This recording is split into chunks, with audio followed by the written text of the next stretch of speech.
The other day was laundry day. I'm folding sweaters here.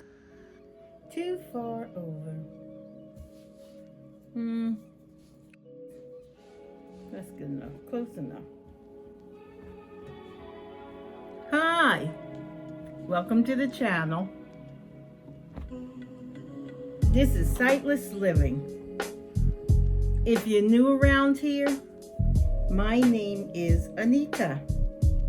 Big bold text appears and reads, Sightless Living. Copyright symbol 2021-2024. Sightless Living. All rights reserved. Then disappears. I just got done not too long ago darning my sweaters. So I have a black, a cream, and a dark blue one. I've been promising myself for weeks I'm going to darn or mend the necks. I guess they develop holes over time from the washer and from pulling on them, pulling them down or doubling the neck or whatever. I don't know what causes that, but they're done, good as new. These sweaters are 1,000,000 years old, and as long as they keep hanging in there, I'll keep darning them. I'll set these to the side and we'll discuss my sewing basket. I've had some questions about the sewing basket. Don't forget to subscribe, like, comment, and share.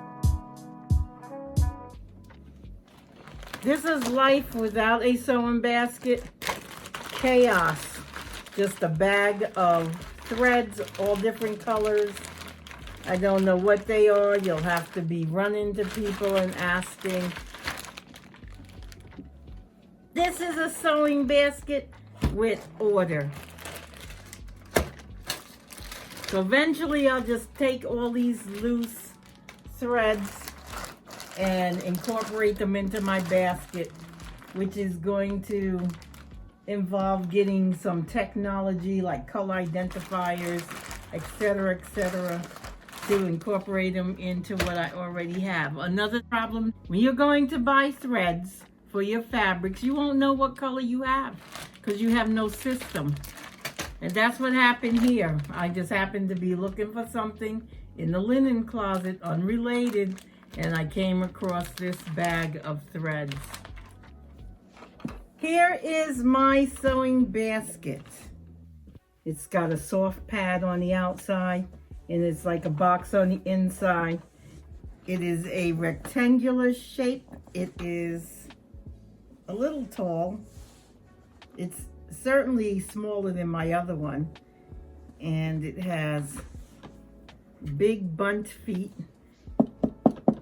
plastic on the bottom, so it's very sturdy. I was going through a craft store and they were having a sale, and I was like, what can I use? And I could use a smaller thread basket or sewing basket. So I looked at this one. This one has a doggy motif. It has dog bones, paw prints. It's in muted colors like browns, blues, orange, reds. And I'm just turning it. There's the side, there's the back, there's the other side, and then here's the front. It has a sturdy handle. It feels like it's wrapped with rattan, and it just flips from front to back. So I figured this is good for my purposes. It has a snap in the front, and it finds it easily to close. I'm sitting behind it. I'm going to lift the lid. The underside of the lid has on your left a pin cushion, and I have some pins in it, some safety pins, straight pins. You can put sewing needles in there. And to the right of it, I have a gathered pocket. In there, I keep the price tag because I didn't know what to do with it, but I'll show it to you. And then I have some tracing wheels, and that's for when you're sewing and you have a pattern, you gotta mark out your darts and things. I used to make my own clothes, bedspreads, curtains. I also knit, crochet. Those are the hobbies my mother taught us. Here's a seam ripper. And this is when you sewed something wrong or you need to let out your seam. You can just guide it under your stitches that your machine made and rip them out so you can start over. So that's what I keep in the pocket.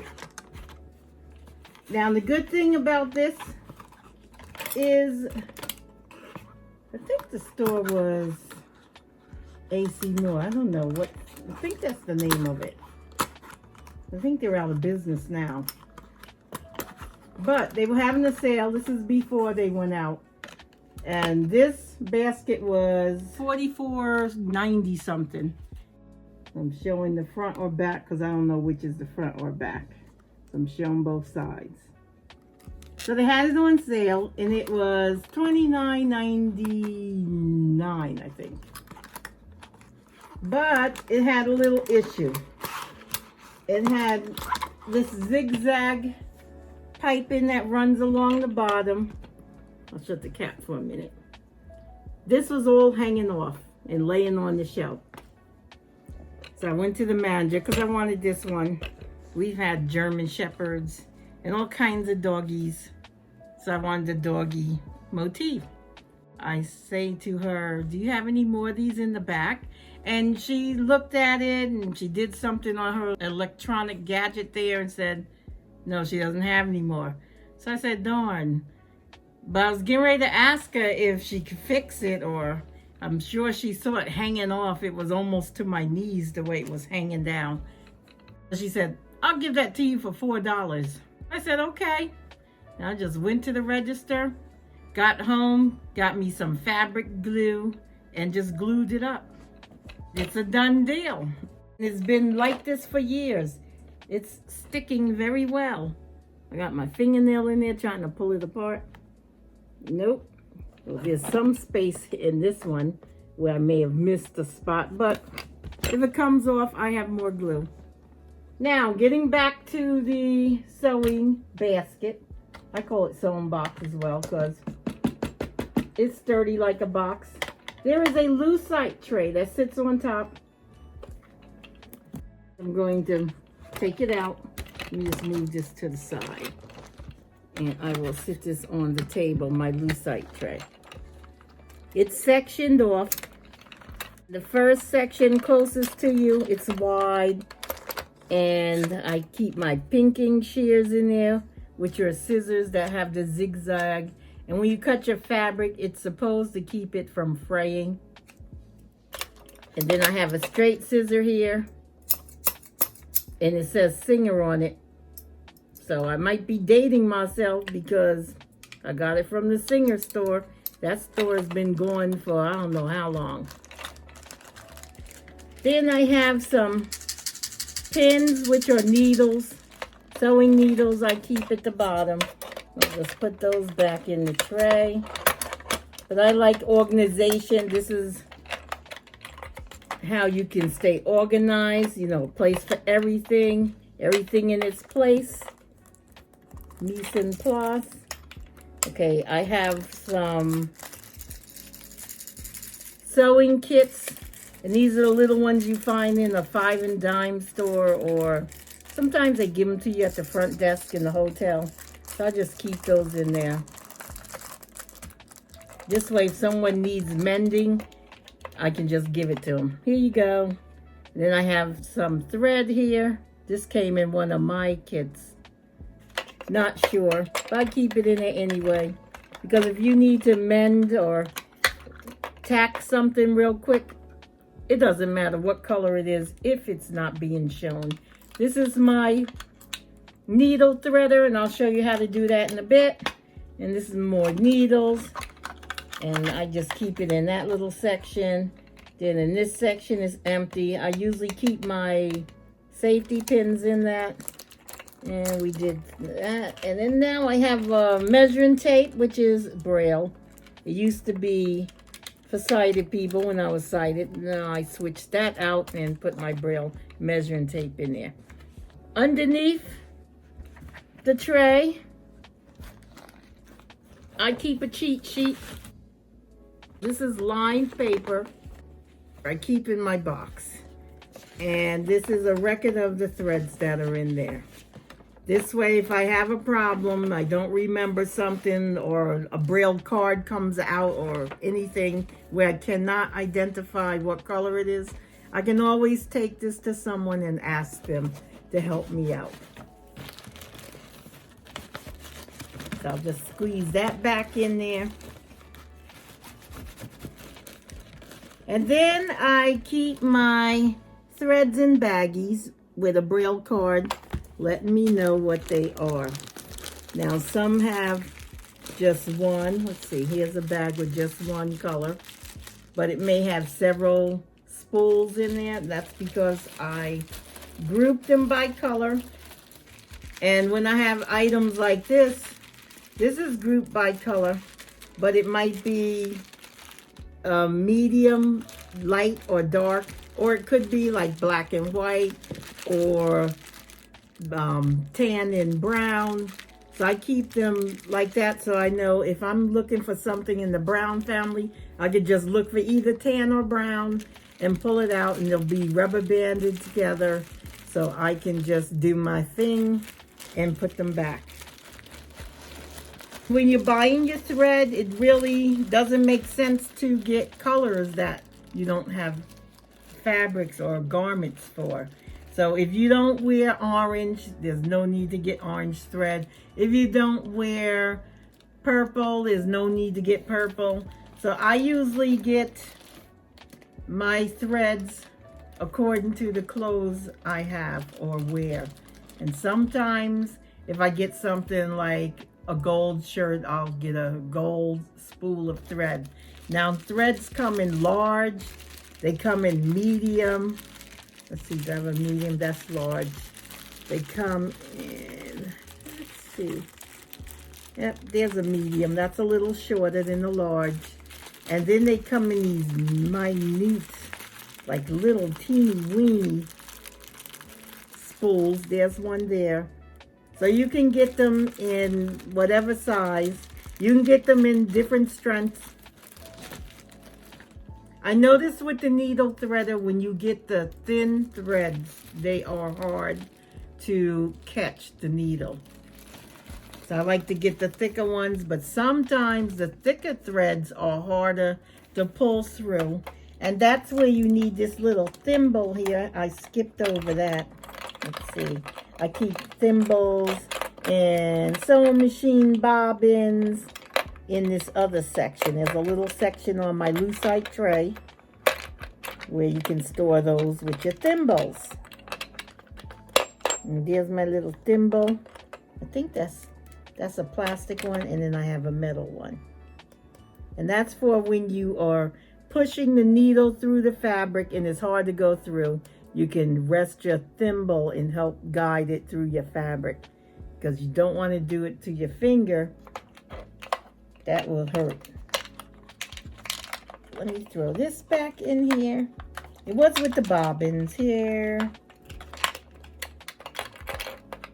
They're over here. I'll just put them back. I like to put things back so I know where they are. And if you're new to organizing, and some of you are, because that's why you asked me, which is why I'm doing this video, you'll find that keeping things in the same place so you know where to get them every time is a big help. Everyone should have a sewing box to maintain your wardrobe. Let me put my tray back in here. Then I'll show you another tip. I'll just shut that. And I'll just sit it back down here. Here is a box that I keep my buttons in, so I call this my button box. I brailled it on the side so I know what it is, because I keep a lot of these containers. The storage store was going out of business, so I went in there and jumped on a bunch of these. So they were a good price. And they're very handy. I like them. They're stackable. They're for kitchen use. They have a gasket in the lid right there. So they are watertight, airtight, BPA free. So I really like these. This is the clip it system. I have a lot of these throughout the house. So what I do with this is keep my buttons in here. When you shop for clothing, a lot of the clothing has tags plus buttons, or you'll find envelopes with buttons in them. When I get clothing, I'll take the tag off. I'll stick it in a baggie if I have to. Maybe they give you swatches of the fabric, some manufacturers do. What I do is cut them off. I staple them all together, and then I put the button or whatever came with it on it. So I'll staple them all together. This one probably just came on whatever, but I can always take a color identifier to see what color the button is. And you can feel it to try to match them up, which is why I like to do it by keeping the label in there. Let me see here. So that's just a button sitting in a plastic, just like this one. The majority of the manufacturers have the labels. And if they don't fit, I throw them in a bag if it's too much stuff on there. So let me get a good example out of here so I can show you. Here's one here. I took the tag off the clothing. Here's the hang tag. So you just cut that free or get it out of the buttonhole or whatever way they attached it. And then I just staple whatever they gave me for replacements. It feels like some fabric may be in there, like a swatch, and then some buttons. Sometimes they'll include snaps, hook and eyes. Here's another one. They just put an envelope there, and they have buttons on the inside. So each one of these hang tags has buttons or fabric swatches stapled to it, and that's how I keep them in order. I used to keep them in alphabetical order. I could just file them. That's why they're straight up and down. All I have to do is thumb through and then pick it. So I may have like Maggie London. I'm just making that up because I see it in the store a lot. Hey, Anita, there's Maggie London. But anyway, but let's say I had Maggie London. Now I may have like 6 of them, but at least they're all there in one place because they're in alphabetical order. So if I'm looking for a pink button, I could just keep going through it with my color identifier and look for pink. And then sure enough, when I take it out, I'm sure it's gonna match whatever garment. And some of them just have envelopes like this. This is a very big button, but I know from feel it goes to one of my raincoats. That's why I like keeping the button box, because you can keep your things in order and you don't have to feel like you're at a loss when you lose a button or something comes apart or it's hanging off. When it's hanging off, I like to put a safety pin on it, which is why I keep safety pins in my handbag. Once a button is loose or hanging off, I'll just pin it to it until I get a chance to darn it, tack it, or whatever. I did this when I was sighted. So now that I have eye issues, anyone that may have an eyesight issue, this is perfect because you can braille this. You can use an electronic gadget like this pen friend here, and you can put labels on your packet or the hang tag and say what it is.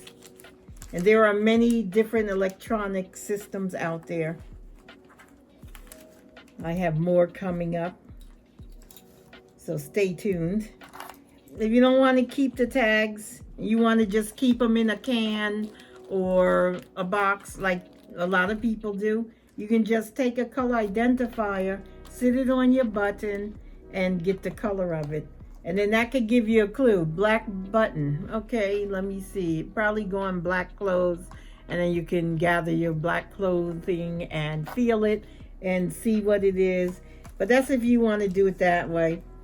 You could also group them with all your black buttons in a bag or can, all your blue buttons in a can or container, all your pink buttons, all your clear buttons, you could do it that way as well. You can also braille the hang tags using a slate and stylus and clear labeling tape. So you have several options for that, but I highly recommend, if you're wearing clothes and they have buttons, create yourself a button box. Now I will show you how I thread a needle. So anyone with eyesight insecurities, you can do it too. But actually it's for anyone. I find it easier. And I like to look at the direction I'm working. It gives me a spatial kind of feeling of what I have and where it is. I am going to remove my needle threader. Let me find it. Here it is. Now with the needle threader, this particular brand was under $4. It's Eternall. I will put the name down in the description box. I want to make sure I spell it correctly. In the Lucite, it's like a clear case. There is a little pocket on the side and it has extra needles. Those are sewing needles. You can hear them rumbling around in there. It comes with instructions. I keep my sewing needles in there. Here's one here. So I just took it out. So I'll just sit that there. And then it comes with the, let me just stick my needle through the towel. I like to work over towels so I can stick my needle through there. This way it doesn't fall on the floor. I would hate to find it barefooted. That's not a good feel. Okay, here is my needle threader. It's 3D. It's kind of thin. On one side is flat, so I'll call that the back. On the front side, it has two levers that meet in the middle, and they both go to opposite sides. So you can take this one, which is to your left, and I slide it to the left. That's how that one works. And the other one, I would slide that to the right. That's how that works. So they move horizontally, not up and down. To me, I call it a castle because it has two round turrets. That's what I'm calling them at each end. But it's a round well for your needle. So you stick your needle in there. Let me find it on the towel. There it is. Your needle should go in there upside down. Sometimes I'll have to poke myself with the needle. This is the sharp end. This end up here is dull, so that's where the needle eye is, and that's where you would put it. Put the needle eye in it first. So I'm sticking it in the round little turret. And then I'm taking my lever. I have it facing you so you can see the little levers. I'm taking the lever on your left, and I'm moving it to the left, and you should see a metal stick out there, down by where the eye of the needle should be. I am going to grasp the needle and pull it up, and I get to pull the needle all the way out. So it's not going through any eye. It's just sticking out. So I let the lever go. I'm going to fix the needle in there again. This time I'm wiggling it around to find the hole.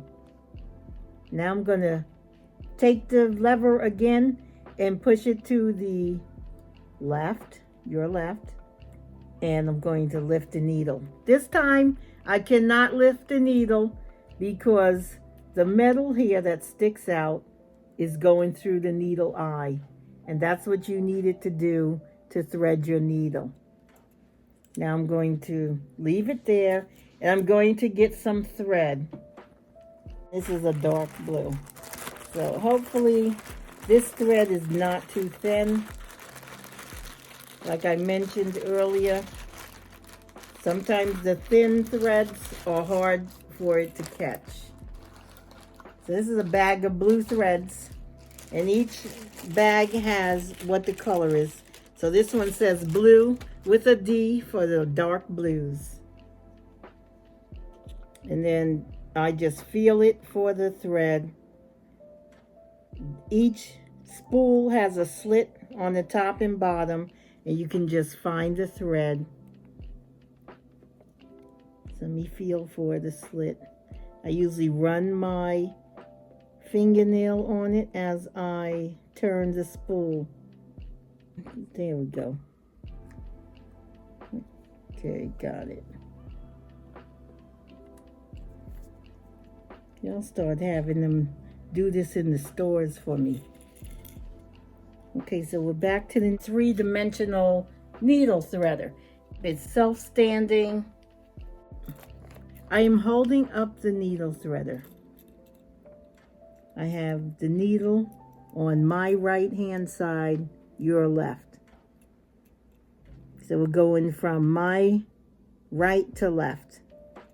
The first thing we feel here is the turret, or the little round well that you're going to stick your needle in. I call them turrets. Then you're coming towards the middle. So now you are on my left side of the turret, your right side of the turret. There's a slot there. Then you are facing the lever for the turret that's on my right, your left. I move over a little bit. Now we have the lever that is on my left. As I'm moving to the left, your right. I keep moving over to my left, your right. There's the groove for the second turret, which is on the left, or the needle well, if that's what they call it, on the left.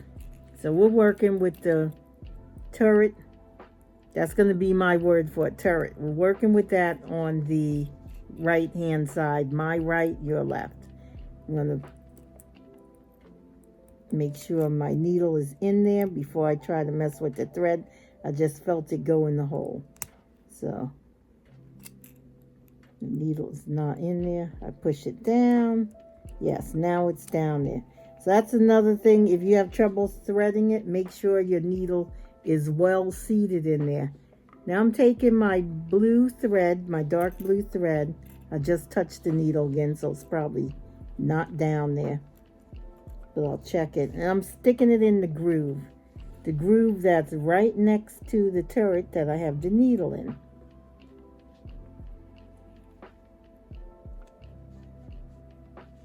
And I call it a turret because it reminds me of a castle. So I got the thread in there. I'm holding it down. And I'm going to make sure that needle is down there. Hopefully. And then I'm going to take the lever that goes to the turret there on my right, your left. And I'm going to push it to my right, your left. I'm going to hold it there and put my finger down below to see if I can feel the thread on the metal. And I don't. So let me see if my needle's in there. Nope, the needle's not in there. I'm going to put my needle back down there again. Remember, I bumped it, so it probably came out of the hole. I'm going to stick my lever over there and make sure my needle is in the hole. Yes, it is.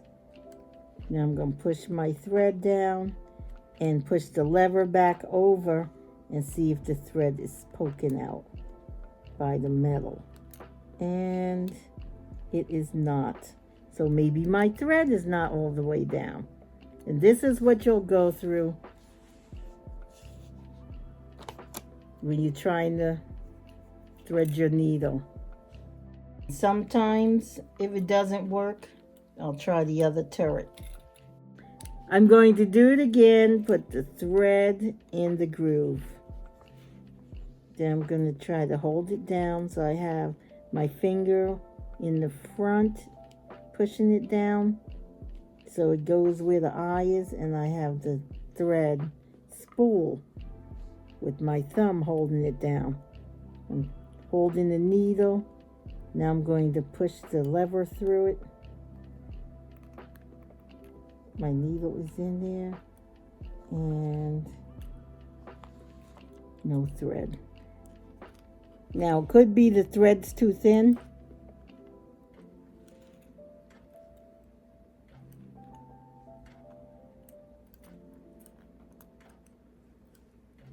I just keep pushing the thread down and pulling the lever over. And sometimes it doesn't work with that. So since my needle keeps coming out of that well, I'm going to the other side, the other turret. And I'm going to put my thread in that well and see if it works. So here we go. I'm putting it down in the groove, holding it down. I'm going to push the lever to my right as I turn the unit around. I'm going to hold the lever to the right and see if I have the thread sticking out. You have to be patient. Don't get frustrated. It's not you. It could be the machine needs to be replaced. I like to use thicker thread. These thin threads are hard to catch. That's what I'm finding. And I noticed when I was doing those 3 sweaters, I was having issues with the thread. The cream thread loaded real quick because it's a thicker thread. This blue and the black one I use are thin. Okay, so I got it to catch, and I'm pulling it. See, what you do is when you pull it through, you rub this metal that's sticking out, and you should be able to catch the thread. So now I'll sit it back down on the table, and I'm looking for the tail that's short, not the end that goes to the spool. So here it is here. So I got the short tail, which is to my right, and the spool is to the left. Now I'm going to lift the needle up, and it's threaded.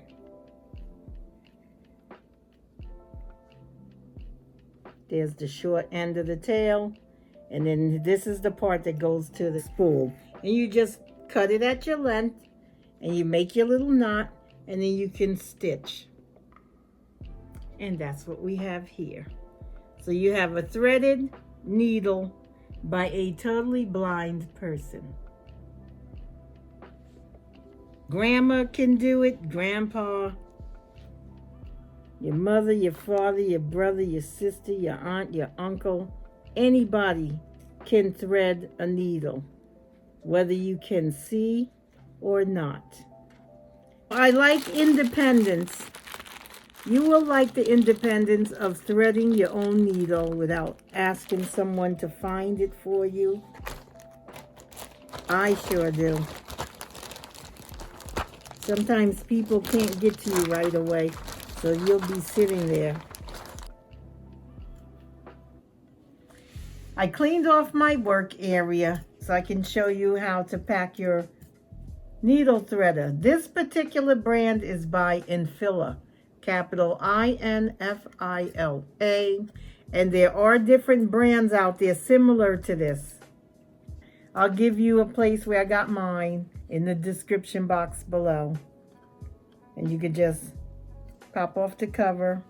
Your needles live in here to the side, and I keep my needle pinned to the paper because I don't want to fish through 5 or 6 needles every time I want to use it.